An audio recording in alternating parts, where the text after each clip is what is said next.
Hey there mga my loves Aquarius! Thank you so much for always staying here with me in this channel, babes. So before we start your reading, let me just greet muna ang lahat na hi and hello there new viewers. My name is Yan. Tuloy po kayo at sa mga returning kong subscribers. Thank you sa inyong walang sawang pagtambay at pag-antabay dito. Ayun nga mga babes, so kung hindi niyo pa knows, meron pa po tayong other channel. Link ay inilagay ko sa description box ng reading nito. Kaya if interesado kayong tumambay dyan and you haven't tried na makatambay dyan, then pwedeng-pwede kayong tumambay dyan. So, yun mga babes, so hindi ko kayo pipigilan.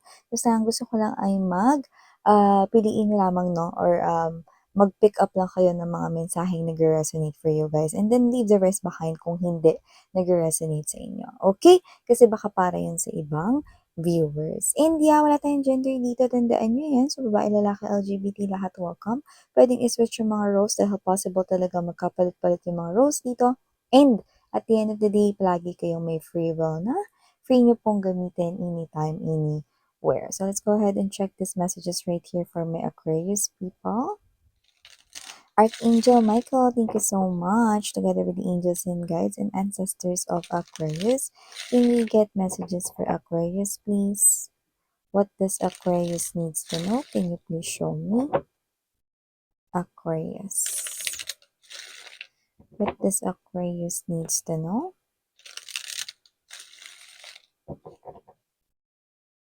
Cross Watchers si Aquarius, welcome ka din. Okay, just take how this resonates. May Aquarian placement sa kanilang natal chart or Aquarius placements. Okay, welcome din kayo. Okay. So Aquarius, you do have here, sweetheart, the 7 of Wands. Nandito din, 10 of Wands. I mean the 10 of Cups energy, but na-mention natin yung 10 of Wands. Okay. Gonna explain it later. 4 of Pentacles, and dito din, 8 of Wands, 6 of Swords energy, Knight of Swords. Bottom of the deck, we have here the Empress. We also have here the 2 of Coins and the World card energy. Plano ninyong travel. Nakikita ko rito kung kailan yan possible na ngayong year 2025. Isang travel rito na ang pwedeng ikaw yan or ililibre mo ang iyong family, no? Or yung loved ones mo dito at nakikita ko na yan ay mangyayari. Wow! So nakikita ko rito possible travel yan. So iba naman kung hindi yan possible travel, possible isa yung klase ng handaan. Nakita ko rito ng mga kumakain, nakita ko rito ng mga nag-celebrate. So it could be in a form of a vacation. You might be going to the beach. You might be going somewhere, vacation. Or iba naman, you might be making right here, no, an event, no? Kung saan may okasyon, may pagkain, may mga putahe, no? Parang isa itong klase ng malaking handaan, no? Yung gastos dito ay hindi mo alintana kasi meron ka nun. Yan. So, dati nakikita ko dito na parang pangarap mo yon na mangyari or magawa, no? So, nakita ko dito na parang may energy ka pa nga noon na parang hanggang pangarap na lamang ba ito or mangyayari pa ba ito someday, no? Or one day, pero nakita natin na ito ay mabibigyan ka to para na this year 2025. Dahil bakit, no? With this 4 of Pentacles energy, 4 of Coins, nakita natin dito na makakapag-ipon ka ng malaki this year. Wow! So, napakagandang balita na agad nun for you, Aquarius. Beautiful message, no? So, aside from that, mga babes, so nakita ko dito ng energy kung saan, di ba na-mention ko kanina, no? 10 of Wands, no? Pero 10 of Cups ito. So, nakikita ko dito na possible, mga babes, no? Na magkaroon rito ng konti lang naman, no? Naalitan or away sa loob ng family. So, kung kayo man ay married or if you're not yet married and you're living with your parents, together with your siblings, so nakita tayo dito ng konting away, no? Maliit na tampuhan at yung iba pwedeng sa pagitan mo at sa pagitan ng iyong mom or your dad, no? Yeah, I'm getting that parent vibe, no? Na energy na posibleng makasagutan mo, makaalitan, no? Or makatampuhan. Yeah, ganun lang, no?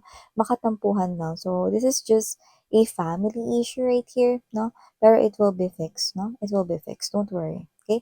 So, I'm seeing you right here, no? After telling your point, no? Nakikita kita ditong aalis, no? Magpapalamig ng ulo, no? Or lalabas, no? Ikaw kasi itong mga babes, no? Na parang ayaw niyo yung paulit-ulit, na ayaw niyo yung parang sirang plaka, 'no? So 'pag naparating mo na yung point mo 'no and patuloy pa rin 'no na nag-iingay ang kabilang party 'no, or yung nag-iingay ang iyong kaaway dito 'no or kasagutan 'no, this is you, mas pinipili mo na tumahimik na lang or lumabas na lang muna 'no, kasi parang sa'yo, okey na naparating ko na yung gusto kong i-explain, tama na yun, ayoko ng paulit-ulit, 'yan 'no. Nakikita kita sa gano'ng klase ng energy pero 'wag kang mag-alala kasi magkakaayos rin naman kayo ng parent mo na 'yan, kung sino man 'yan, okey, or family issue 'no, iba-iba naman 'yan, okey, basta 'yan ay maaayos. Yung iba naman puwedeng ang issue talaga, parents mo man 'yan or hindi, parang ang pag-aawayan or pagtatampuhan dito ay ang issue sa pera, 'yan. Okay. So, yung iba puwedeng kung hindi yan yung ano at, mas matanda yung asawa mo sa'yo, possible din yan mga babes 'no, na yung tinutukoy ay yung asawa mo, okay. Or yung iba 'no, kung married kayo, asawa mo yan, okay.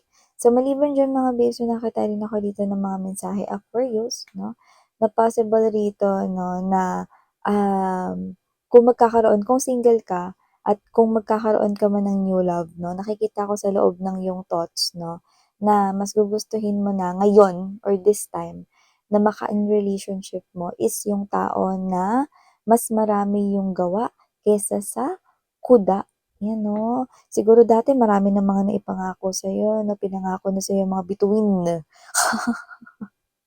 Susungkitin daw mga bituin 'no, at, pati na mga buwan 'no, ang mga araw 'no, mga ganyan 'no. Pero wala namang natupad, puro lang kuda 'no, tapos nasaan na sila ngayon 'no, wala na, 'di ba?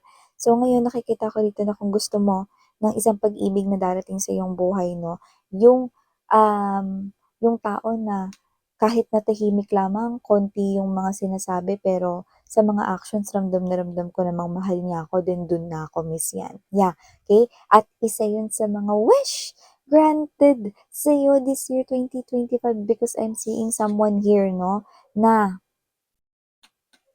yung description ng gusto mong dumating sa buhay mo.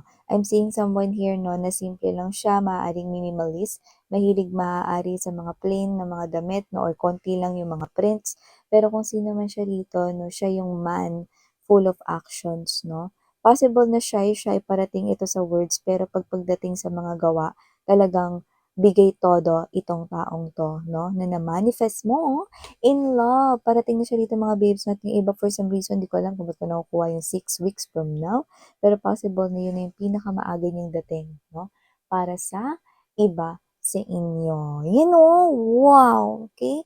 And okay, kung time period din naman ang pag-uusapan 'no, ramdam na ramdam kong parating yan ngayong year 2025 na before mga lahati 'no, ang year 2025 'no, pasok na yan sa buhay mo. Wow! Okay. So, maliban diyan nakakita rin tayo dito ng energy, Aquarius 'no, na meron dito na parang, I'm getting this type of vibe wherein meron dito mga taong manghuhusga sa'yo. So, hindi ko alam kung ito ba yung mga tsismoso-tsismosa mga kapitbahay niyo or yung mga walang magawa na mga katrabaho na imbes na magtrabaho, ang haba-haba ng coffee break at pinag-uusapan kayo. Basta meron ditong something to do with communication. I'm seeing 'no, yung mga words na lumilipad. So, it really something na parang, pinag-uusapan kayo behind your back 'no. And this is you, okay? Hindi naman sa defensive ka or affected ka rito na but you know yourself, okay? And you are just a human being, so talagang magre-react ka, 'no? Puwedeng mag-react ka through words, puwede ring mag-react ka through your emotions. Pero gayunpaman nakikita ko that you will handle this maturely. Yan yung angat mo sa iba, yung pagha-handle mo ng sitwasyon in a mature way, yan yung wala yung ibang mga nakapaligid sa'yo. So diyan pala mga babes, hinahangaan ko na kayo.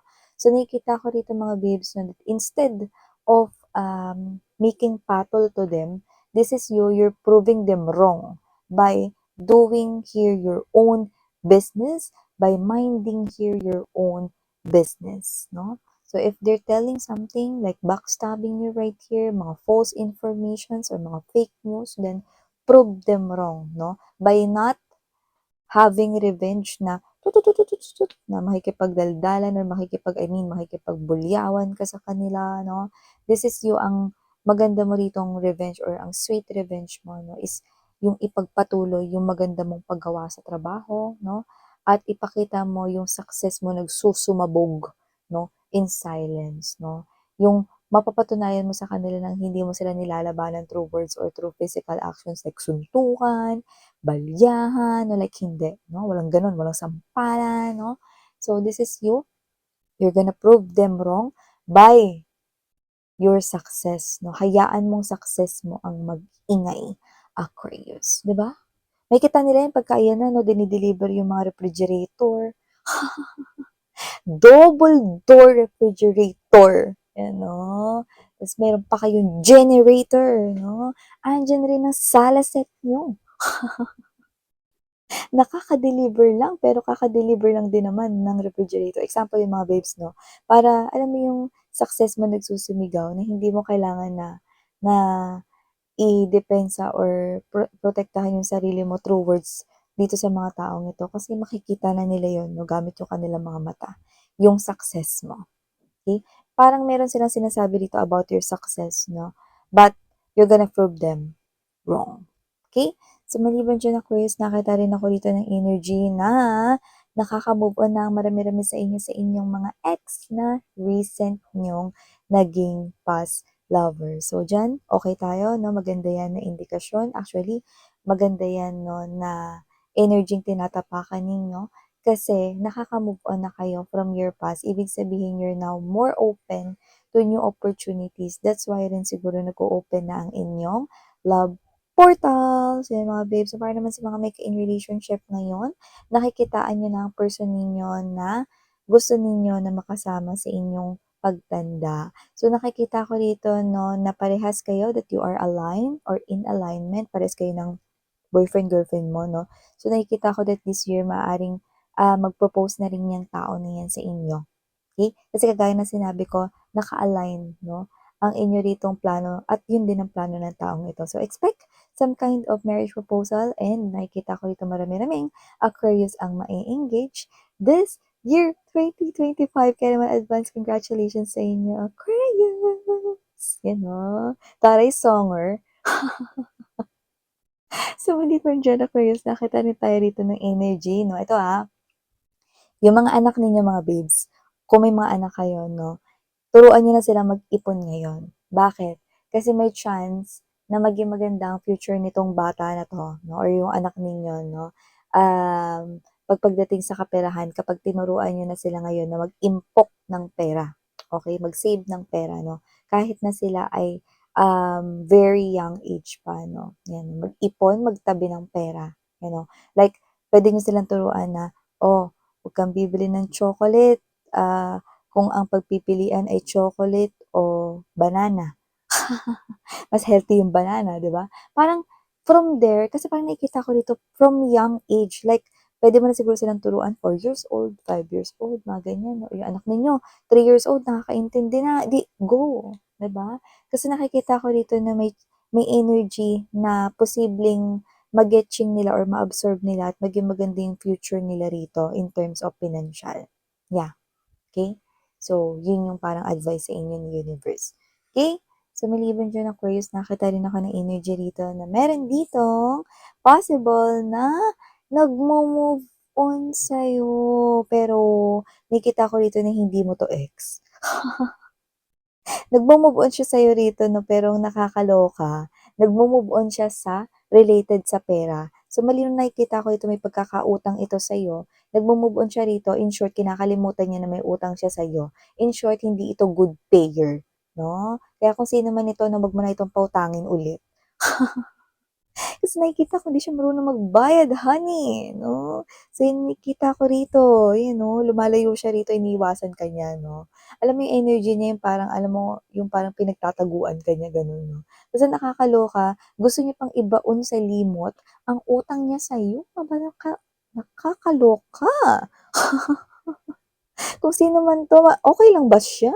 Ayan 'no, nakakaloka ang energy niya. So, nakikita ko siya ditong patuloy kayong iiwasan, pero nakikita ko rito na magkikita kayo in a very random place 'no.